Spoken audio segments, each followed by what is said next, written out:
Hello everyone, it's Chris here from CMM Reptiles. Today I want to talk to you about the crested gecko diet.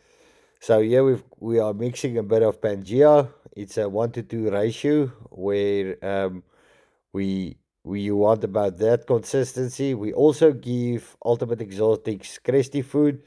They do prefer, however, the Pangea, and I see better results on the Pangea.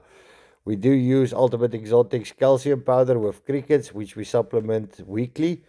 We coat them properly, and we do get better results with crickets, and we also do it with dubia roaches.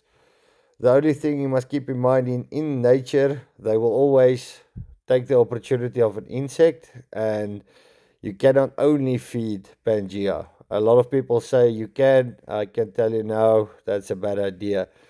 So they do love the crickets, and like I said, don't overfeed them on insects. Keep it about once a week as a treat with some fresh fruits and vegetables you can also add to their diet. Here you have two females, same age. You can see the size difference.